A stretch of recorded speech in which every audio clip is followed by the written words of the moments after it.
ছাত্ৰ-ছাত্ৰীসকল আমি তোমালোকক কালি সমাসৰ বিষয়ে আমি আলোচনা কৰি আছিলোঁ যে সমাস কি বস্তু সমাস আৰু সন্ধিৰ মাজত পাৰ্থক্য কি এই সম্পৰ্কত আমি আলোচনা কৰিছিলোঁ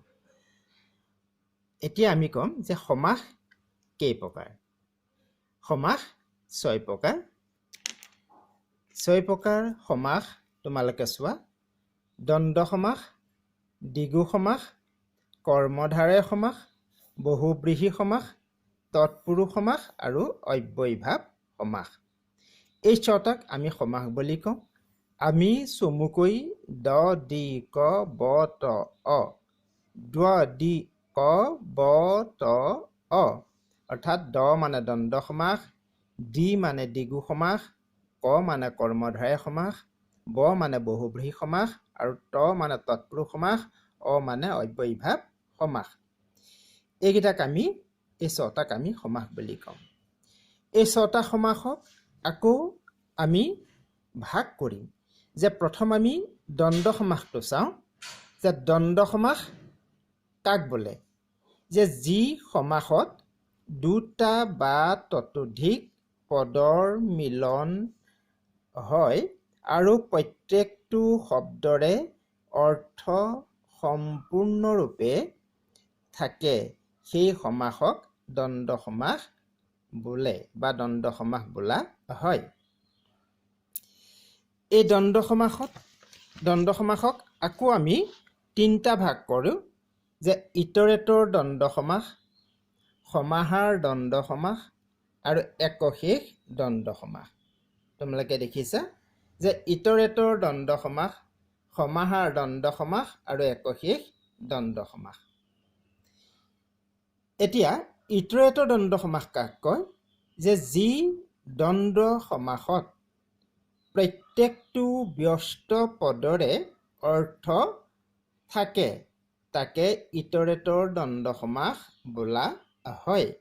যে প্ৰত্যেকটো ব্যস্ত পদৰে ব্যস্ত পদ কোনবিলাক এই ধৰা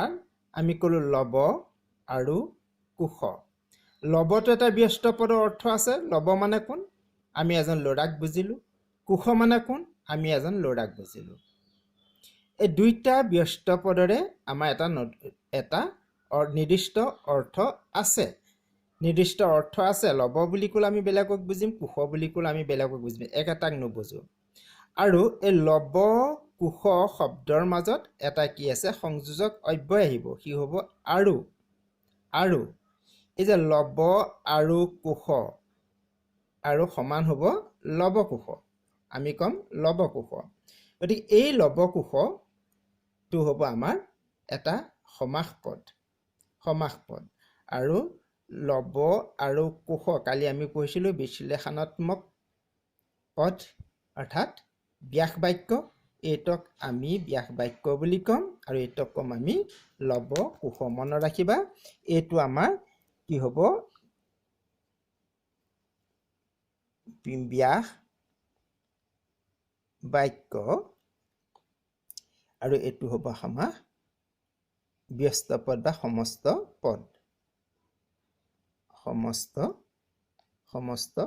পদ একেদৰে আমি তেতিয়াহ'লে ব্যাস বাক্য বুলি ক'লে দ্বন্দ্ব সমাসত প্ৰত্যেকটো ব্যস্ত পদৰে অৰ্থ থাকে তাক ইতৰেতৰ দ্বন্দ্ব সমাস বোলে যেনে লব আৰু কুশ সমান লবকুশটো আমাৰ ব্যাস বাক্য আৰু লব আৰু কুশটো ব্যাস বাক্য আৰু লবকুশ সমান লবকুশটো হ'ল আমাৰ সমস্ত পদ একেদৰে আমি চাম ৰাম আৰু লক্ষ্মণ সমান ৰাম লক্ষ্মণ আকাশ আৰু পাতাল এইটো ব্যাস বাক্য আৰু এইটো সমস্ত পদ একেদৰে আমি ল'ৰা ছোৱালী ছাত্ৰ ছাত্ৰী বুঢ়া বুঢ়ী এইবিলাকক আমি ক'ম ইতৰেতৰ দ্বন্দ্ব সমাস আমি তিনিবিধ পাইছিলোঁ দ্বন্দ্ব সমাস ইতৰেতৰ দ্বন্দ্ব সমাস আৰু সমাহাৰ দ্বন্দ্ব সমাস। এতিয়া আমি সমাহাৰ দ্বন্দ্ব সমাস বুলি ক'লে কি বুজিম? যে যি দ্বন্দ্ব সমাসত সমস্ত ব্যস্ত পদবিলাকৰ অৰ্থৰ উপৰিও অন্য অৰ্থও বুজায় তাক সমাহাৰ দ্বন্দ্ব সমাস বোলে। তাক সমাহাৰ দ্বন্দ্ব সমাস বোলে। যেনে